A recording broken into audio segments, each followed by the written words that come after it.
Chief justice قاضی فائز عیسیٰ نے tax سے متعلق کیس میں 1.5 سال تک جواب جمع نہ کرانے پر وکیل درخواست گزار کو 10,000 روپے جرمانہ عائد کر دیا۔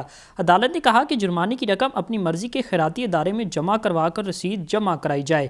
عدالت نے وکیل درخواست گزار کو تحریری جواب جمع کرانے کے لیے آخری مہلت دے دی۔ چیف جسٹس قاضی فائز عیسیٰ نے کہا کہ گزشتہ سال مارچ میں آپ کو جواب جمع کرانے کی ہدایت کی گئی تھی، کیوں نہ آپ کو جرمانہ عائد کیا جائے؟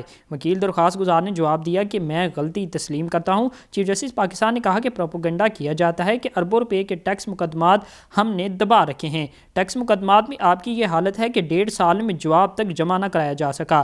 ہمارے بارے میں کہا جاتا ہے کہ ٹیکس مقدمات عدالتوں میں پھنس جاتے ہیں۔ عدالت نے وکیل درخواست گزار کو 10,000 روپے جرمانہ عائد کر دیا۔ عدالت نے کہا کہ جرمانے کی رقم اپنی مرضی کے خیراتی ادارے میں جمع کروا کر رسید جمع کرائی جائے۔ عدالت نے وکیل درخواست گزار کو تحریری جواب جمع کرانے کے لیے آخری مہلت دے دی ہے۔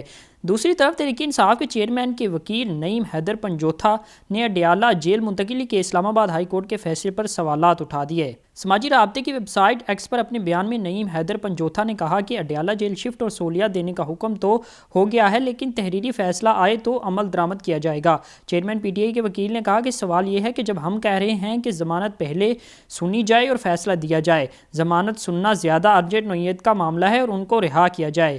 نعیم حیدر پنجوتھا نے کہا کہ یہ ایک قسم کا چکمہ ہے جو ہمیں ملا ہے کہ ہم چپ ہو جائیں۔ ان کا کہنا تھا کہ خان صاحب کا باہر آنا ضروری ہے یا اڈیالہ جیل شفٹ کرنا۔